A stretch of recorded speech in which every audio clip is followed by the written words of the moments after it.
प्रणाम भगवान। ओम श्री गुरुवे नमः।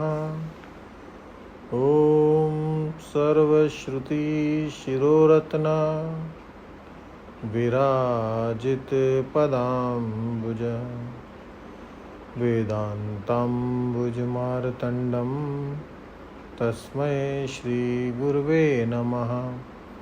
ओम शांति शांति शांति। ओम ब्रह्म ज्ञान और उसकी साधना द्वारा स्वामी खंडानंद सरस्वती जी महाराज द्वारा भगवान कल स्वामी जी ने बताया कि कार्योपाधिक जीव और कारणोपाधिक ईश्वर, चैतन्य की दृष्टि से दोनों एक हैं। द्रव्य की उपाधि से यह कार्योपाधि और कारणोपाधि की कल्पना है।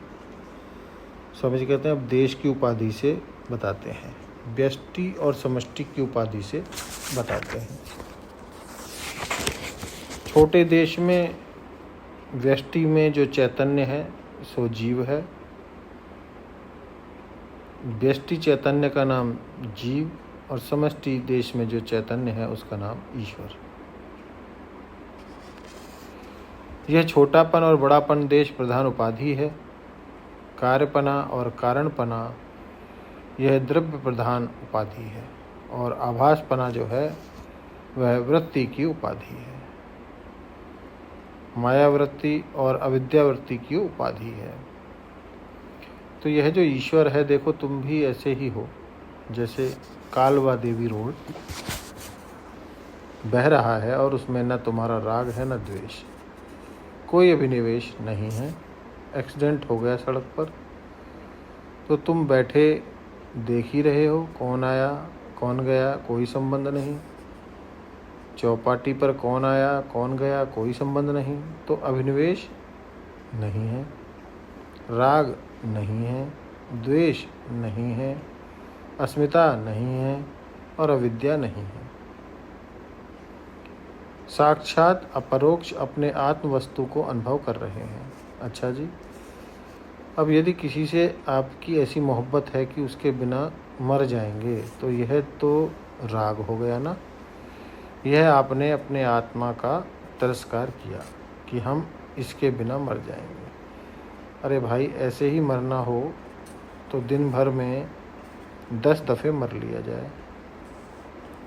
जब तुमको मरने का ही शौक़ है तो दिन भर में 10 दफ़े मर लिया करो। बोले अरे वह दुश्मन आया हमको मार गया। नारायण, क्या द्वेष कर रखा है, अपने आत्मा का तिरस्कार करते हैं। परंतु जब इस तरह से अपना तिरस्कार ना करके अपने को अखंड अद्वैय रूप में जानते हैं तब आत्मा का हनन समाप्त हो जाता है। न हिनस्ति आत्मना आत्मानम। आदमी को कोई दूसरा नहीं मारता, वह अपने आप अपनी कल्पना से अपनी भ्रांति से मारता है। ध्यानेन आत्मनि पश्यन्ति केचिद आत्मना आत्मन केचिद आत्मानम आत्मना। केचिद आत्मानम आत्मना पश्यन्ति और कश्चिद आत्मानम आत्मनम हिनस्ति। कोई ऐसा होता है जो आत्मा से आत्मा का हनन करता है। हनन कैसे करता है कि जब वह राग द्वेष का आसक्तिभूत हो जाता है, अपने को रागी द्वेषी मान करके, अपने को परिच्छिन्न मान करके, अपने को जीव रागी द्वेषी मान करके अपना नाश कर लेता है, तब अपनी हिंसा कर लेता है। और जहाँ अपने को अखंड माना वहीं आत्मा का हनन छूटा। अपने स्वरूप का जहाँ ज्ञान हुआ, जहाँ देखा कि सर्व देश काल वस्तु मुझ में कल्पित है, ये चल है, मैं अचल हूँ, वहीं अपने द्वारा हनन समाप्त हुआ। तो सम अवस्थितम ईश्वरम, ऐसे ऐश्वर्यशाली हो तुम। ततो याति पराम गतिम, तो इसकी व्याख्या कर लेंगे भगवान अगले सत्संग में। ओम शांति ही शांति ही शांति। प्रणाम भगवान।